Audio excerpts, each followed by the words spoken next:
주사의 예배 성령으로 주일 예배를 드리겠습니다.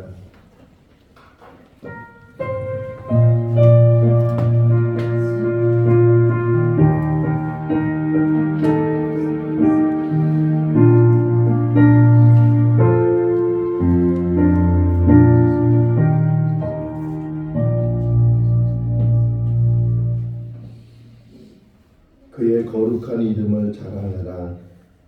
여호와를 구하는 자들은 마음이 즐거울지로다.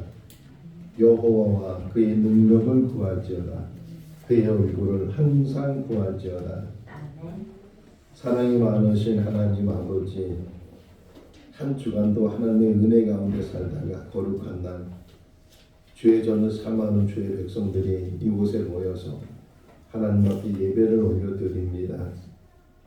하나님은 영이시니 예배하는 자는 영과 진리로 예배할지라고 주님 말씀하신 것처럼 오늘 시간 모든 성도들이 영과 진리로 예배하게 하여 주시옵소서. 예수님의 이름으로 기원하옵나이다. 아멘. 다 같이 일어나시겠습니다. 찬송가 19장입니다.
한 주간을 뒤돌아보면서 참여하는 시간을 갖겠습니다.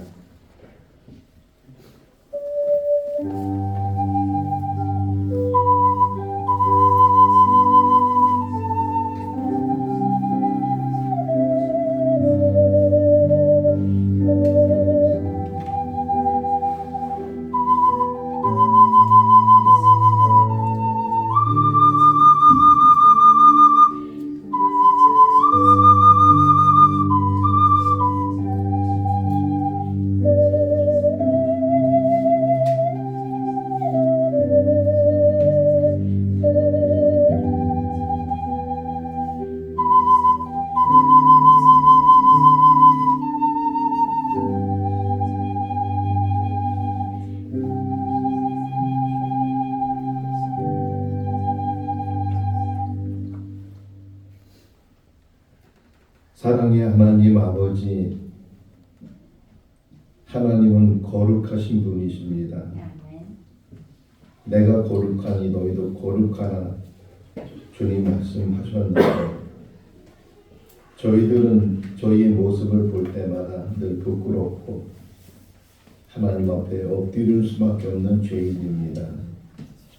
티끌만한 죄도 하나님 앞에 나갈 수 없는 죄인인데 그 엄청난 죄를 가지고서도 죄인이 아닌 것처럼 살았던 우리의 불의를 용서하여 주시옵소서. 오늘 이 시간도 십자가를 볼 수 있도록 주님의 보혈을 체험할 수 있도록 은혜를 베풀어 주셔서 우리의 모든 죄를 도말하여 주시옵소서. 오직 십자가만이 우리의 죄를 사할 수 있고 우리를 하나님께로 인도할 수 있는 줄로 믿습니다. 오 하나님 아버지, 우리의 모든 허물을 다 덮어주시고 사하여 주시옵소서. 예수님의 이름으로 기도하옵나이다. 아멘. 사도신경으로 신앙을 고백합니다. 나는 전능하신 아버지 하나님 천지의 창조주를 믿습니다. 나는 그의 유일하신 아들 우리 주 예수 그리스도를 믿습니다. 그는 성령으로 잉태되어 동정녀 마리아에게서 나시고 본디오 빌라도에게 고난을 받아 십자가에 못 박혀 죽으시고 장사한 지 사흘 만에 죽은 자 가운데서 다시 살아나셨으며 하늘에 오르시어 전능하신 아버지 하나님 우편에 앉아 계시다가 거기로부터 살아있는 자와 죽은 자의 심판하러 오십니다. 나는 성령을 믿으며 거룩한 공교회와 성도의 교제와 죄를 용서받는 것과 몸의 부활과 영생을 믿습니다. 아멘. 자리에 앉으시겠습니다. 찬송가 249장입니다.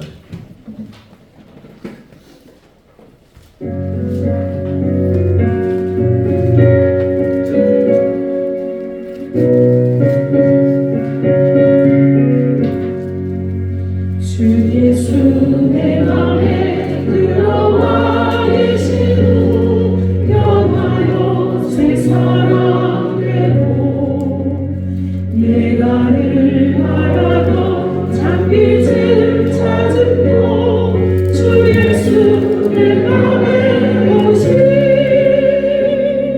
주 예수 내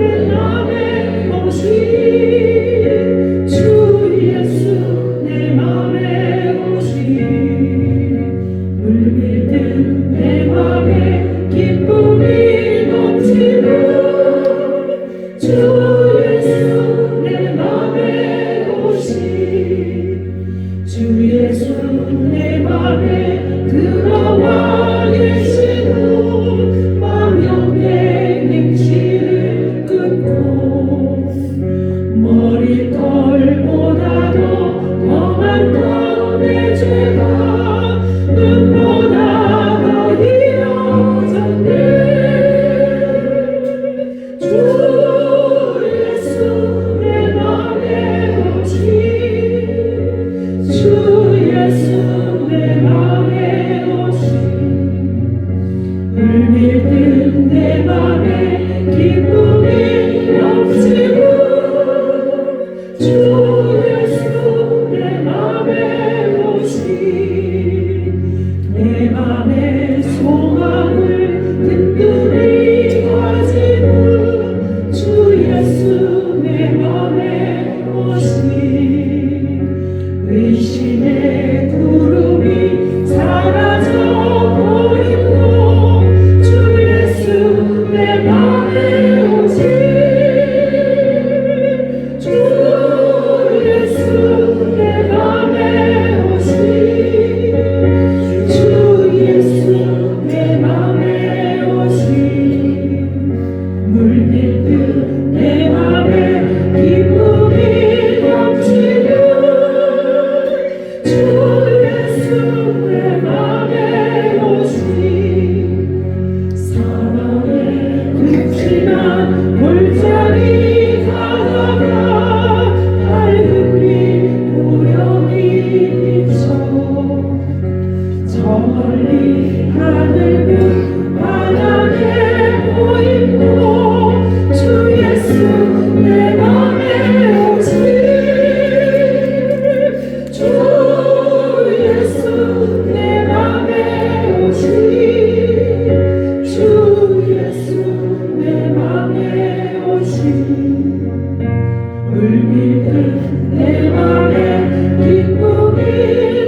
일들 내 맘에 기쁨이 넘치고 주 예수 내 맘에 오시.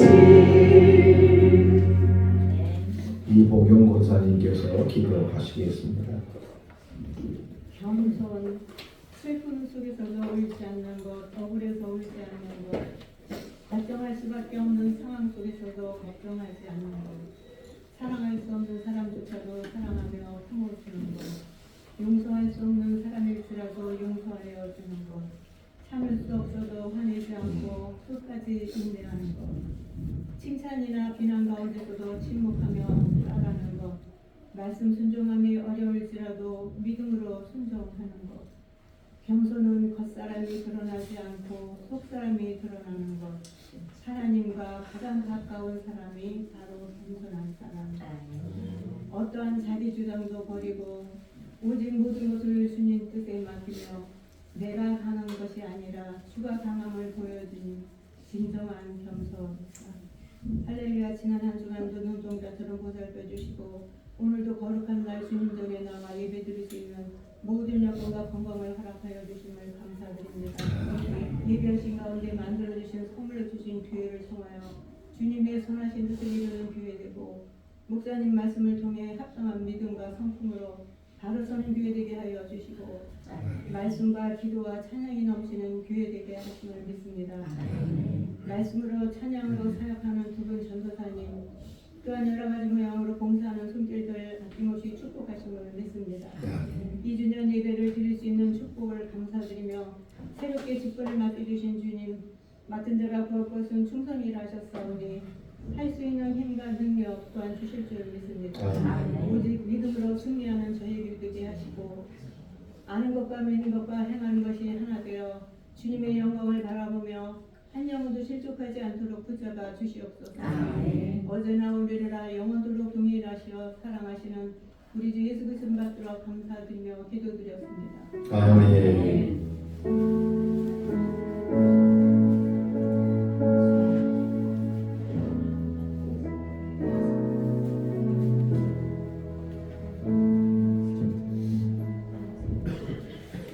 오늘 우리에게 주신 하나님의 말씀은 베드로전서 5장 3절에서 11절 말씀입니다.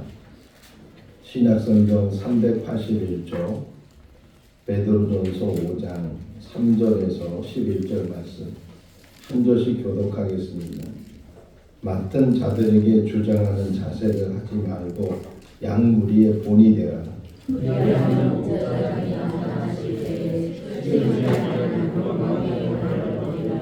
젊은 자들아 이와 같이 장로들에게 순종하고 다 서로 겸손으로 허리를 동이라. 하나님은 교만한 자를 대적하시되 겸손한 자들에게는 은혜를 주시느니라.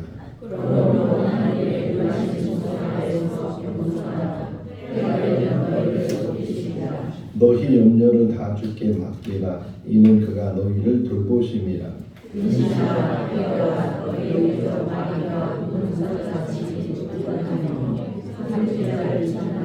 너희는 믿음을 굳건하게 하여 그를 대적하라. 이는 세상에 있는 너희 형제들도 동일한 고난을 당하는 줄을 압니다.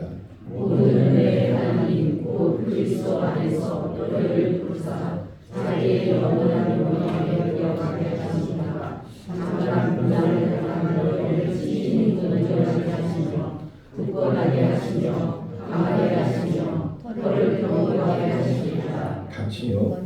권능이 셋에 누구마로 그에게 있을지어다. 아멘. 전교 찬양대가 하나님께 찬양 올려드리겠습니다.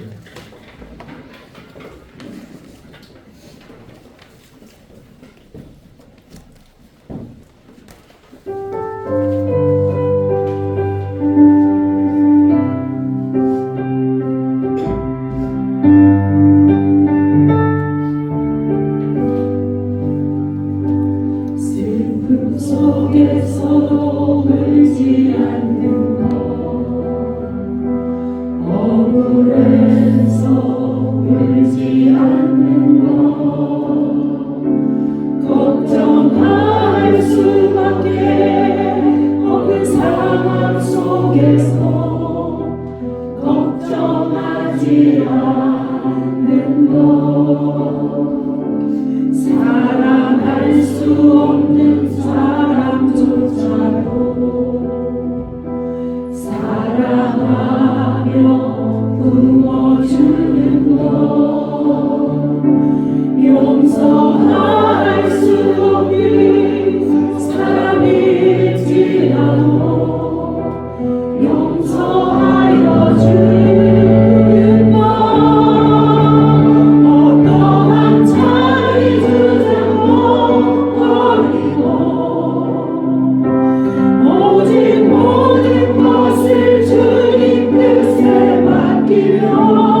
오늘 가사 중에 가장 저의 마음을 찌르고 깊이 들어오는 가사가 진정한 겸손.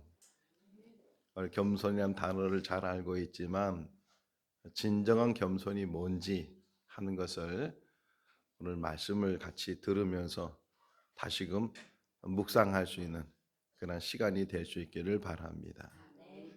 사람은 만들어져 있는 것이 아니고 만들어 가는 것입니다.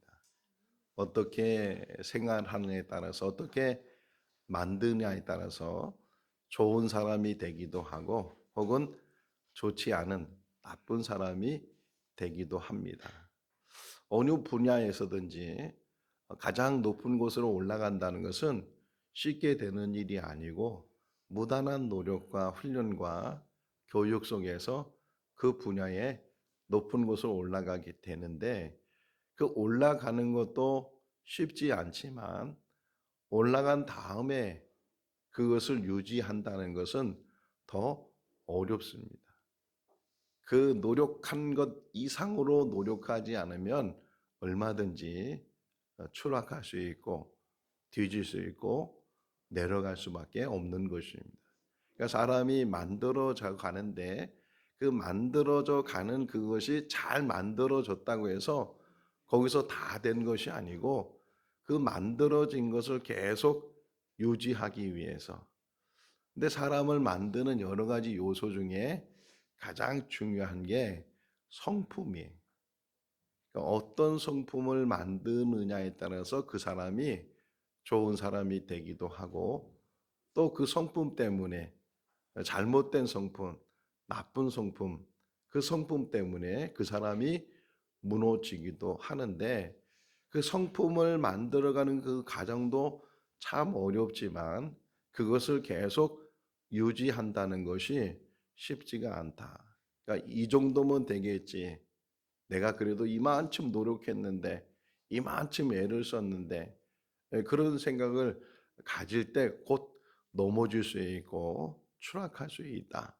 계속 우리는 우리의 삶을 만들어 가야 되는데 그것이 성품을 만드는 데서 우리의 모습을 만들어 가게 된다. 사람 말하는 것, 또 행동하는 것, 그것을 유심히 보면 그 사람의 성품이 어떤 성품을 가지고 있는지를 어느 정도 알 수가 있는 것처럼 그 성품은 결국은 이 언어 생활 속에서 또는 자기 삶 속에서 그것이 드러나게 되는 것이다. 그리고 성품을 만드는 가장 목적이 뭐냐? 변화시키기 위해서. 혹이나 나쁜 사람도 좋은 성품을 배우게 되고 좋은 성품을 갖게 되면 좋은 사람으로 변화될 수 있고 또 반대가 되죠. 나쁜 성품들은 배우려고 안 했는데도 그 성품이 자꾸만 자기 습관 속에서 나타나게 되고 그 성품 때문에 자기를 무너뜨리는 일이 있는데 좋은 성품은 그냥 오는 것이 아니고 무단한 노력과 훈련 속에서 만드는 그 삶 가운데서 좋은 성품을 만들 수가 있고 또 한 가지는 우리가 노력해서 되는 성품도 있지만 하나님이 주시는 성품이 있어요. 흔히 우리는 이것을 천성이라 그래. 태어날 때부터 가지고 있는 그런 성품이 있는데 이건 역시도 하나님이 주시는 성품이지만 다 좋은 성품을 주는 것이 아니고 때로는 어떤 사람에게는 좋지 않은 성품을 갖게 하신다. 그 대표적인 사람 중에 하나가 애굽의 바로 같은 경우 모세 시대의 바로가 가지고 있는 성품이 표현적으로 보게 되면 강팍했다. 그래, 강팍했다. 물론 그 사람이 그 환경 속에서 강팍한 성품을 갖게 되는 그런 요소도 있지만 거기 성경적으로 보면 하나님이 그렇게 하셨다. 이렇게 표현이 되어 있어요. 그러니까 천성도 어떤 면에서는 선물인데 하나님이 주신, 근데 하나님은 대부분 모든 사람들에게 좋은 성품을 주셔요. 근데 그 성품을 잘 다루지 못하고 또 그것을 계속 잘 훈련하지 못하게 되면 그 좋은 성품도 다 잃어버리게 되는 그러한 일들도 우리 삶 가운데 있게 된다. 제주도 가면 이기풍 선교사님에 대해서 기념관을 크게 세우고 기독교적으로는 그 제주도 선교를 시작한 분이 이기풍 선교사님 이렇게 얘기를 해요. 근데 이기풍 목사님은 원래가 불량한 사람이었어요. 흔히 말하는 동네 깡패였는데 하나님 만나고 나서 그의 삶이 변화돼서 목사가 되고 많은 곳에 교회를 개척하는, 우리나라에 1907년도에 7명의 목사 안수를 받았는데 그 중에 한 분이 바로 이규풍 목사님이 최초로 우리나라 사람 중에서 목사 안수를 받았던 그런 분인데, 이게 다 성품의 변화 속에서 그 새로운 성품을 가지고 있는 거에 대해서 오늘 이제 일주일 동안 이 성품에 대해서 또 겸손에 대해서 묵상을 하면서, 성품이라는 것은 신앙생활 속에서 만들어지는 거다.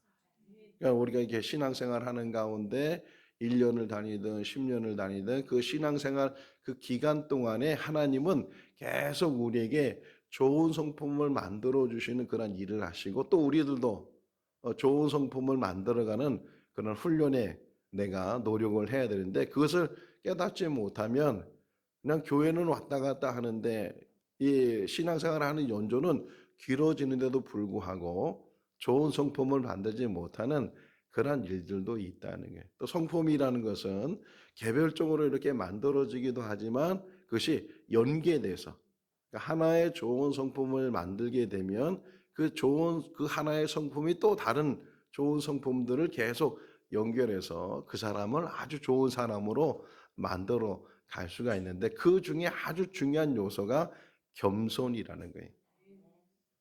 겸손이라는 단어를 참 많이 듣잖아요. 많이 듣고, 그리고 겸손해야지 하는 그런 결단도 많이 하지만 때로는 그 겸손을 잘못 이해하는 그런 일들도 있어요.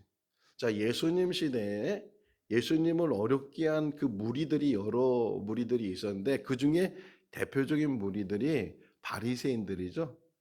바리새인들이 예수님을 계속 어렵게 하고 예수님을 따라다니면서 은혜 받으려고 따라다니는 것이 아니고 어떻게 하면 예수님을 넘어뜨릴 수 있을까? 책을 잡기 위해서 계속 주님을 따라다녔던 무리들 중에 한 무리가 바리새인.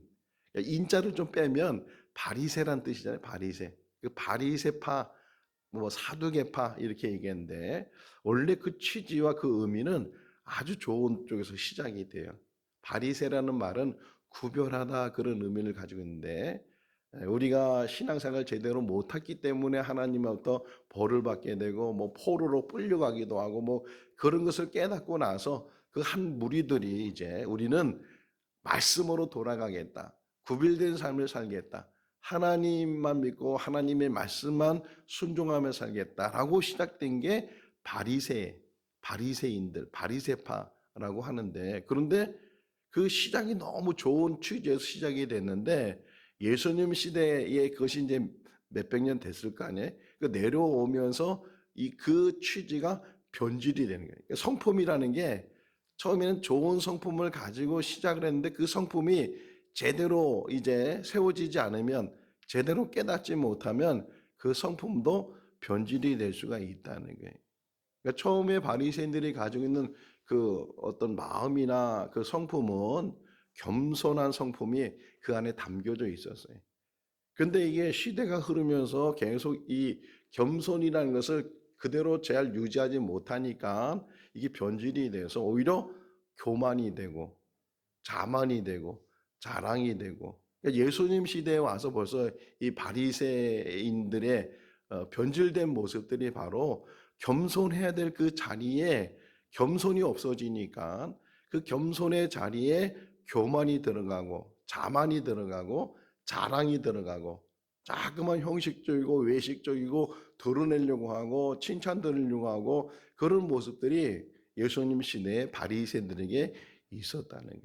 그러니까 겸손을 만드는 것도 참 어렵지만 그 겸손을 만드는데 그 겸손을 잘 다루지 못하면 그 겸손이 변질이 되면 오히려 그 겸손이 교만으로 바뀐다는 거예요.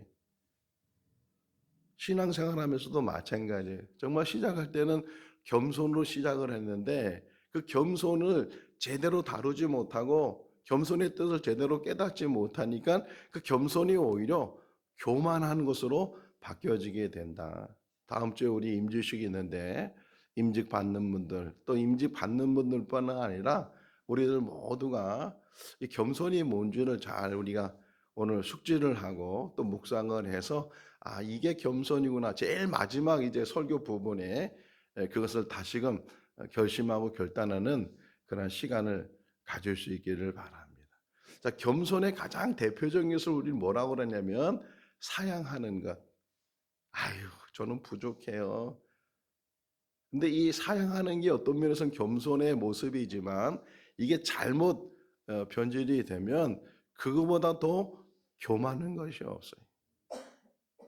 물론 사양하는 것이 어떤 면에서는 참 겸손한 모습이기도 하고 부족함을 느끼고 또 자기에 대해서 늘 낮추는 그런 모습을 담고 있지만 때로는 그것이 하나님 앞에 또는 신앙생활을 하면서 겸손의 모습을 갖고 있는 교만이 될 수 있다. 사도행전 10장을 보면 요바의 무두장이 집에 베드로가 거해요. 이제 그 베드로는 시간을 정해서 기도를 하니까 그 무두장이 집에서 12시에 그러니까 정오죠. 정오 12시에 그 집 지붕 위에 올라가서 기도를 해요. 햇빛이 아주 따갑기도 하고 또 그때쯤은 배가 고프잖아요. 성경 표현에 보게 되면 시장하던 차 이렇게 표현되어 있는 것처럼 배도 고프고 근데 기도 시간이 정해져서 그 시간에 기도를 하는데 환상이 보였어요. 막 기도 중에 하늘문이 열리고 하늘에서 뭐 큰 보자기 같은 그릇이 이제 베드로 앞에 내려오는데 그 보자기 같은 그 그릇 안에 보니까 여러 짐승들 흔히 말하는 부정한 짐승들 그 짐승들이 거기에 가득 차 있었어요. 근데 그 보자기 같은 것이 내려와 보일 뿐만 아니라 하늘에서 소리가 들렸는데 이것을 먹으라 이렇게 소리가 들렸어요. 베드로는 깜짝 놀라면서 하는 얘기가 저는 절대로 이런 부정한 것을 먹지 않습니다. 저는 먹을 수가 없습니다. 이렇게 베드로가 말을 해요. 그러니까 하늘에서 또 한 번 소리가 들렸는데 하나님이 깨끗하게 한 것을 네가 부정하다고 말하느냐. 그런 환상을 그가 보게 돼요. 그리고서 이게 무슨 뜻인지 알지 못했는데 마침 저 가이사랴에서 고넬료고 보낸 사람들이 그 베드로가 있는 그 무두장이 집에 와서 여차여차해서 우리 주인이 당신을 이제 초청을 한다고 이런 이야기가 사도행전 10장에 나와요. 그때 그 의미를 잘 깨닫지 못했다가 이제 고넬료라는 사람은 이방인이에요. 근데 그 당시에 유대인 풍습이 뭐냐면 유대인들은 이방인 집에 들어가지 않고 더더구나 이방인과 식사도 안 하는 그런 풍습과 그런 장로 전통을 가지고 있었는데 이방인이 자기를 초청을 했다는 거예요. 근데 그 환상이 그거하고 겹치다 보니까 하나님의 뜻을 세워서 하나님의 일을 하시려고 지금 이렇게 베드로를 요청하는 그것을 그나마 베드로가 깨닫게 되고 그 가이사랴로 가서 고넬료에게 이제 하나님의 복음의 말씀을 전하는 그런 이야기를 보게 돼요. 자, 만약에 베드로가 끝까지 내가 어떻게 그 이방인 집에 가냐고 나는 유대인들에게 복음을 전하는 사람이라고 내가 그래도 체면이 있지 사도인데 사도 중에서도 제일 우두머리 사도가 돼 있는데 그래가지고서 계속 이방인 집에 가는 것을 거절했다면 어떻게 됐을까? 하나님의 뜻은 지금 유대인뿐만 아니라 이방인들에게도 모든 족속에게 땅끝까지 복음을 전하시려는 그런 계획과 섭리를 가지시고 일을 추진하고 있는데 나는 못한다고 나는 그거 할 수 없다고 이렇게 거절했다면 그러니까 우리가 신앙생활하면서 특별히 교회에서 봉사하거나 직분을 맡으면서 항상 조심해야 되는 게 이 사양하는 거 거절하는 것이 동복인 것처럼 겸손한 것처럼 생각하면 안 된다는 거예요. 우리 한국 문화가 체면 문화거든요. 이스라엘도 체면 문화를 가지고 있는데 이 체면 문화 속에서는 한번 이게 사양하죠. 뭐든지 사양. 이 설교를 준비하면서 생각난 CF 광고가 있어요. 전에도 한번 말씀을 드렸는데 형님 먼저 아우 먼저 그게 언제 만들어진 광고냐면 1975년도에 만들어진 광고예요. 그러니까 지금부터 한 50년 전이죠. 그러니까 제가 중학교 다닐 때 이렇게 봤던 광고인데도 지금도 그것이 기억이 나요.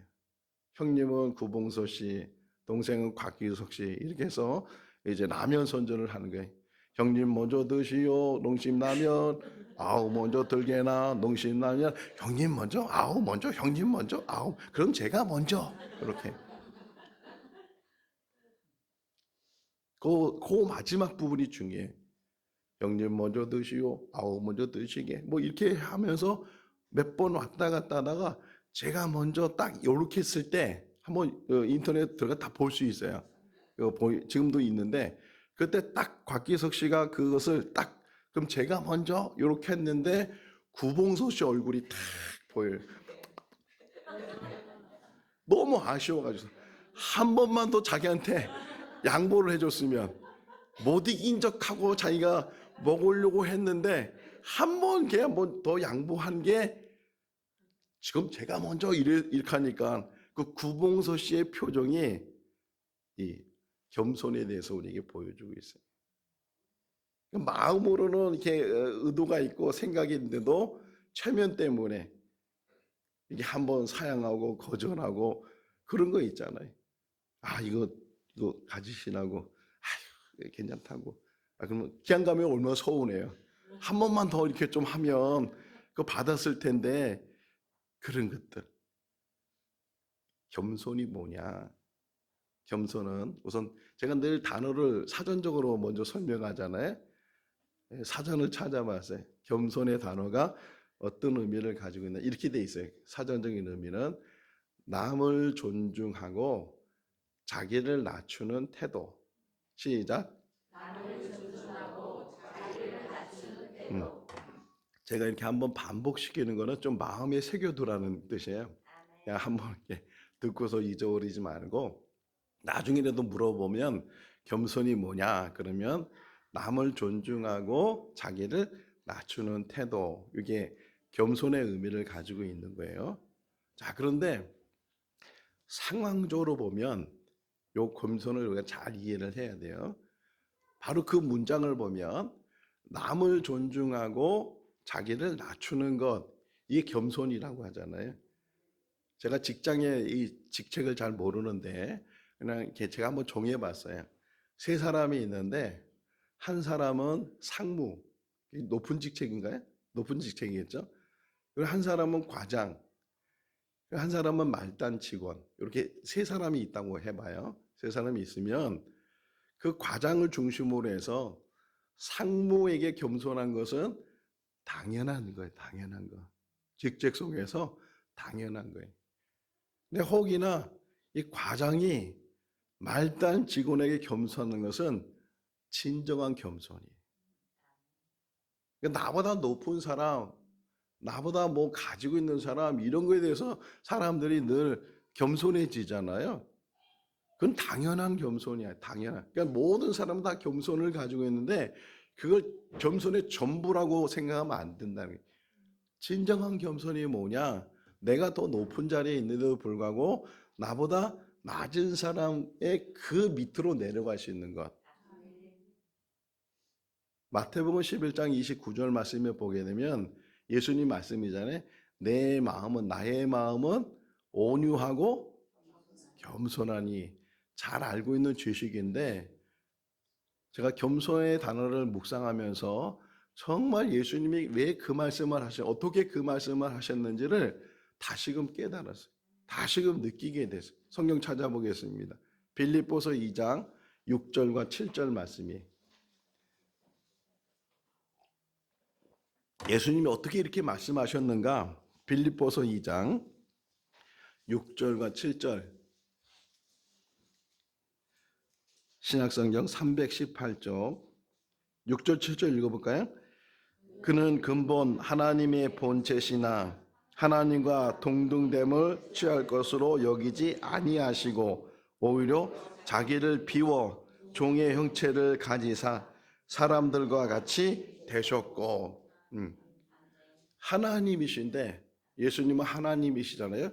그 하나님이 본체시란 말이에요. 동등되시는데 그 하나님이 사람이 이거 흔히 성육신 하셨다, 인카네이션 하셨다 그러는데 이게 바로 겸손의 모습이에요. 하나님이신데 가장 낮은 자리로.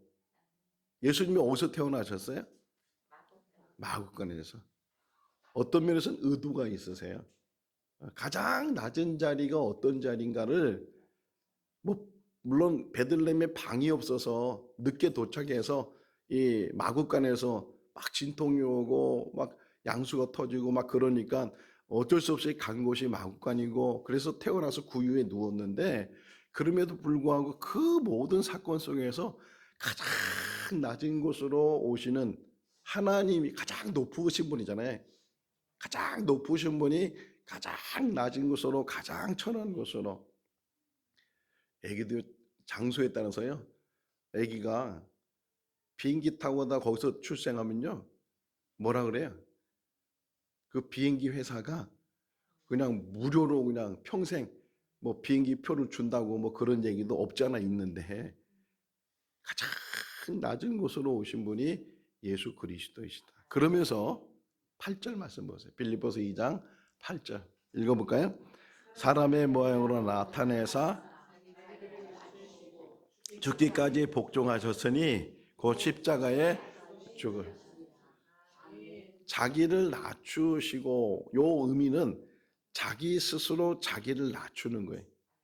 누가 강요를 한다든가 억지로 한다든가 낮아질 수밖에 없는 그런 상황에서 낮아지는 것이 아니고 절대로 낮아질 수 없는 그분이 스스로 자기의 모든 것들을 다 내려놓으시고 가장 자기를 낮추시고 심지어는 죽기까지 복종하셨는데 그것이 십자가의 죽음이시라. 그러니까 예수님이 왜 내가 겸손한지 내가 어떻게 온유한지를 이 단어로 표현했지만 실상은 주님처럼 겸손한 사람이 어디 있겠어요? 높은 위치에서 가장 낮은 자리까지 내려오신 분이시고 또 그것을 내려와서 자랑하거나 내가 이렇게 내려온 사람이야 자기를 드러내거나 그런 예수님의 모습이 아니에요. 신분제도 있죠. 신분제도를 크게 좀 나눠보면 왕족이 있어요. 그 밑에가 귀족이 있고 그 밑에가 양반이 있고 그 밑에가 평민이 있고 서민, 평민, 그 다음에 천민이 있어요. 지금 왕족이 천민이 되는 것, 어쩔 수 없이 되는 거 말고 왕족인데 내가 정말 천민이 돼서 천민 이상으로 사람들을 섬기겠다. 그런 사람이 몇 명이나 있을까요? 옛날 보면 그 서민 또는 평민들이 양반이 되려고 많은 돈을 주고 사기도 했어요. 그 양반을 사기도 하고 그런 시대가 있었는데 그 높은 위치에 있는 사람이 가장 밑은 위치로 내려가서 자기보다 천한 사람, 자기보다 밑에 있는 사람을 섬길 수 있는 것. 이걸 또 묵상하다 보니까 생각나는 사람이 조덕삼 장로님이에요. 조덕삼 장로님. 그분은 금산에 살고 있었고 아주 머리가 총명했고 장사 수완이 있었고 그래서 어린 30대 되기 전에 큰 거부가 됐어요. 근데 어느 날 한 소년이 그 집에 왔어요. 17살 된 이름이 이자익 소년인데 먹을 것이 없어서 일찍 부모님이 다 돌아가시고 근데 저 전라도 쪽에 가면 먹을 것이 많다고 뭐 평야가 많으니까 굶지 않으려고 찾아간 것이 마침 조덕삼 그 부잣집에 찾아가게 돼서 먹고만 살게 해달라고.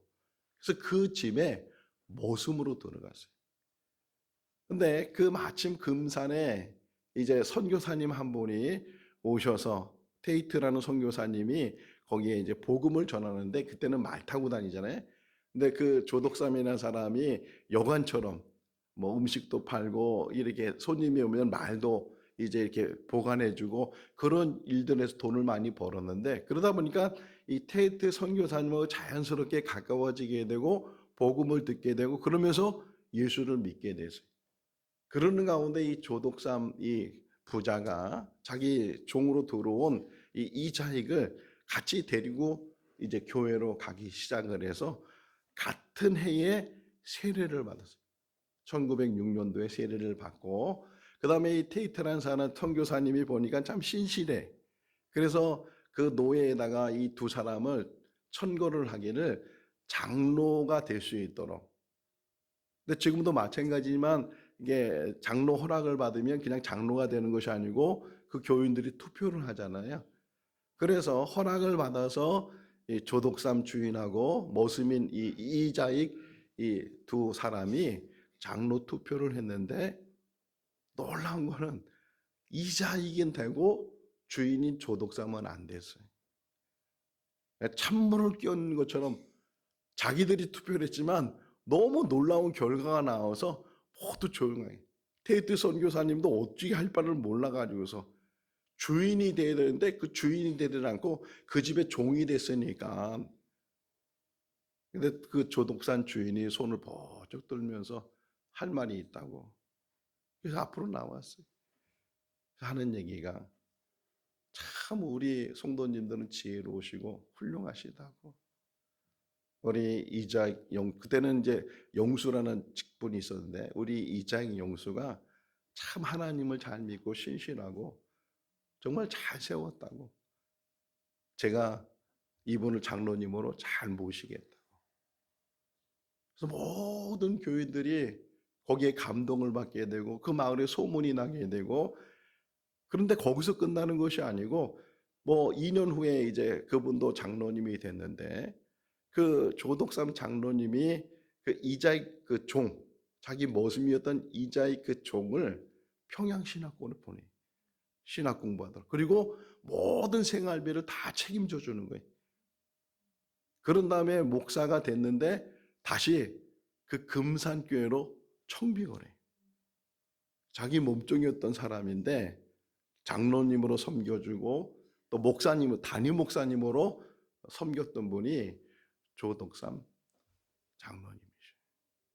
그래서 그 이자익 그 목사님이 총회장을 2번씩이나 하고 가까운 대전에다 대전신학교를 처음 세운 분이 그분이신데 그렇게 훌륭한 일을 할 수 있도록 뒤에서 밑에서 섬겼던 분이 계셨다는 거예요. 이게 겸손이에요. 겸손.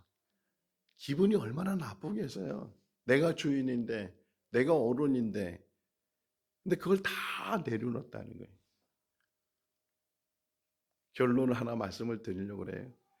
겸손의 가장 깊은 겸손이, 가장 큰 겸손이 뭘까요? 질문이 이거는.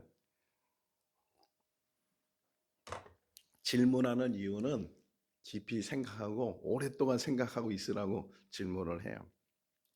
가장 큰 겸손이 뭘까요? 어떤 것을 가장 큰 겸손이라고 말할 수 있을까요? 여러 가지 얘기할 수 있을 거고 다 그게 정답이에요. 아무도 말을 안 해. 심각해졌는데 지금. 예, 겸손해서 할렐루야. 가장 제가 이제 설교 묵상하면서 맨 마지막 가장 큰 겸손이 뭘까를 묵상하면서 이런 말을 안 하면 돼. 이런 말. 또 이런 생각을 안 하면 돼요. 그게 가장 큰 겸손이에요. 그게 뭐냐면 기분 나쁘다. 기분 나쁘다. 가장 큰 겸손한 사람은 기분 나쁘지가 않아요. 기분 나쁜 것까지도 이기는 게 겸손이에요. 왜? 가장 낮은 자리니까. 나보다 더 낮은 사람은 없으니까. 왜 기분 나빠요? 저 사람이 나한테 기분 나쁘게. 말하는 게 기분 나쁘고 행동하는 게 기분 나쁘고. 왜? 내가 살아있다는 거죠. 내가 더 높아지려고 나를 좀 알아달라고 나를 자랑하고 싶어하고. 가장 큰 겸손이 뭐냐? 기분 나쁘다는 말도 하지 말고 기분 나쁘지도 마시기 바랍니다. 그러면 그분은 가장 겸손한 사람이 오늘 가사에 있는 것처럼 하나님과 가장 가까운 사람이에요. 그걸 이겨야 돼. 그걸 훈련해야 돼. 기분 나쁘기 시작하면 아내 때문에, 남편 때문에, 교인 때문에, 누구 때문에 기분 나쁘기 시작하면 내가 아직도 겸손하지 못하고 내 안에 교만이 있고 자랑 있고 자만이 있고. 우리 생거진정교회 모든 성도들 기분 나쁘다는 말을 전혀 하지 않고 기분 나쁘지도 마시고 다 엎드리고 낮아지고 제일 밑에서. 겸손은요 이론도 아니고 어떤 지식도 아니에요. 겸손은 삶이에요. 이 삶을 통해서 정말 하나님이 주시는 이 기쁨, 하나님이 높이신다 그랬잖아요. 하나님이 인정해 주시는 그런 삶을 바라보면서 가장 낮은 자리에서 하나님의 일을 하고 하나님의 사람들을 섬기는 우리 모두가 다 될 수 있기를 주님의 이름으로 축원합니다. 기도하겠습니다. 사랑이 많으신 하나님 아버지, 겸손하다고 하지만 겸손을 깨닫지 못하고 때로는 겸손한 척, 겸손을 통해서 교만한 것들을 가지고 살 때가 많이 있습니다. 오늘 다시금 이 말씀을 통해서 낮아지는 것이 무엇인지 깨닫게 하여 주시고 내 감정도 내 마음도 죽어지게 하여 주시옵소서. 오직 낮은 자리에서 주님을 바라보게 하시고 또 교회를 감당하게 하시고 어디에서 무엇을 하든지 진정한 겸손 속에서 하나님과 가까워지는 귀한 믿음의 삶이 되게 하여 주시옵소서. 예수님의 이름으로 기도하옵나이다. 아멘. 찬송가 323장 하시면서 봉헌하시겠습니다.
사랑의 하나님 아버지 감사합니다.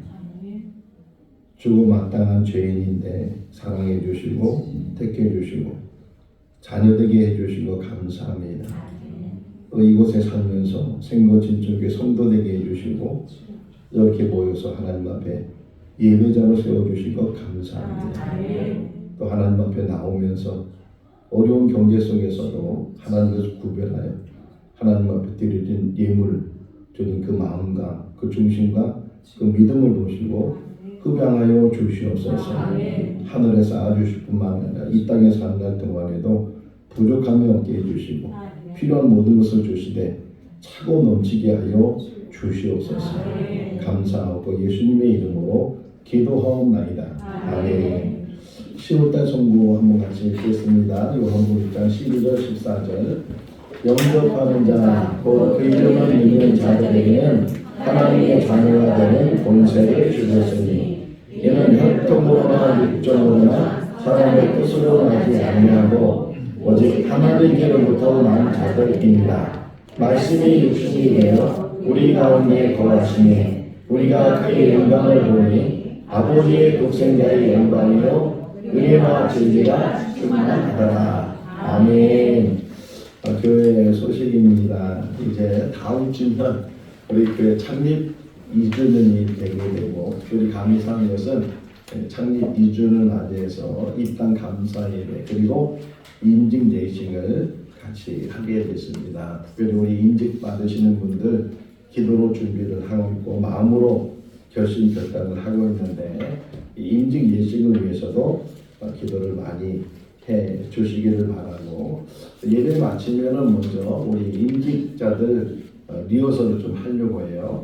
나누셔서 어떻게 순서가 되어 있는지를 보시고 또 같이 준비를 하시면 좋을 것 같고 그것이 끝나는 대로 교회 운동위원회 정기 기도 모임을 가도록 하겠습니다.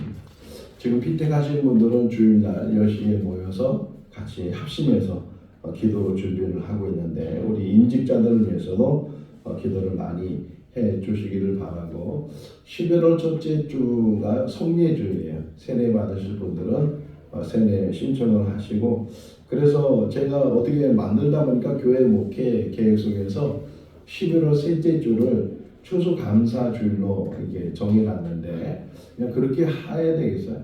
11월 셋째 주가 왜냐면 10월 마지막 주가 또 창립주일이고 이러다 보니까 좀 텀을 두는 게 좋겠다. 그래서 원래가 이제 한국 교회가 11월 셋째 주에 추수감사주일 절기로 지키니까 그렇게 항상 셋째 주에 하고 그 다음에 또 한 달 후에 성탄주일 또 우리 송년주일 이렇게 지키도록 그렇게 하겠습니다.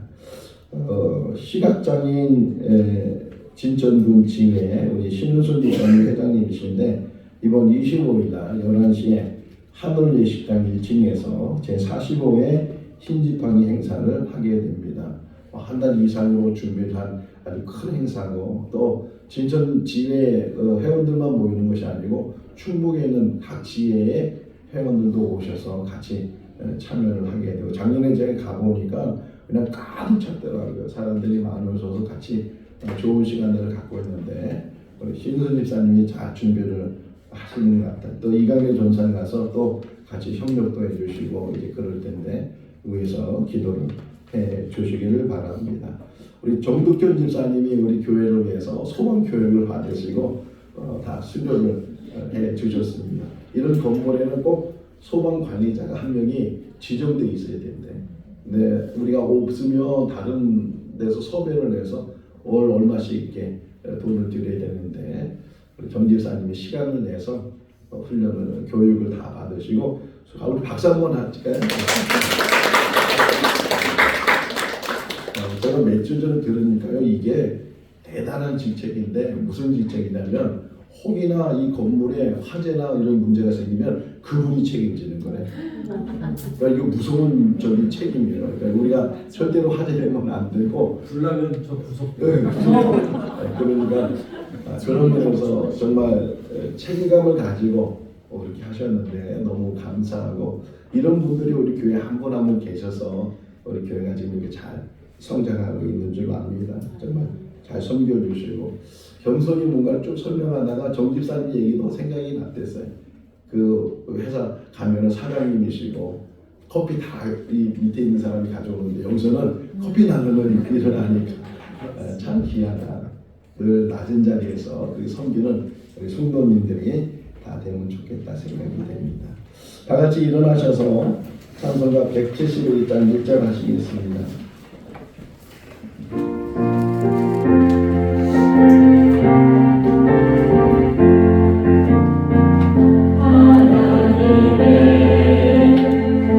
독생자 예수 날 위하여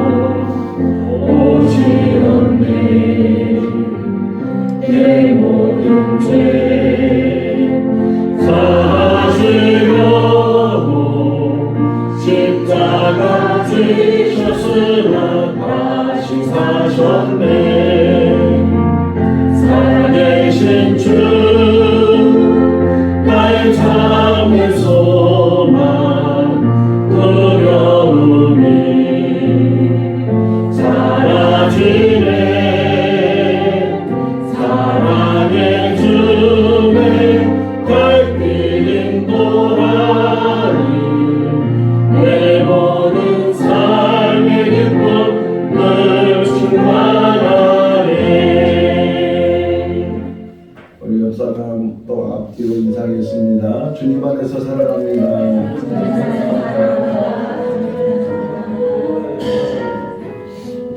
한 번 더 인사할까요? 절대로 기분 나빠하지 맙시다.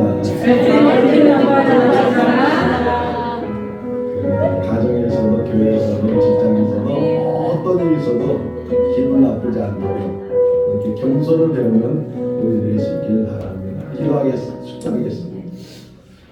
지금은 우리 주 예수 그리스도의 크신 은혜와 하나님 아버지의 무한하신 사랑하심과 성령님의 교통하시고 교제하시고 충만하심이 진정한 겸손이 무엇인지 진정한 겸손자가 되기로 다짐하는 우리 모든 성도들 삶 가운데 가정과 자녀와 일터 가운데 생거 진천교회 창립 2주년 가운데 영원토록 함께 하시기를 축원하옵나이다. 아멘.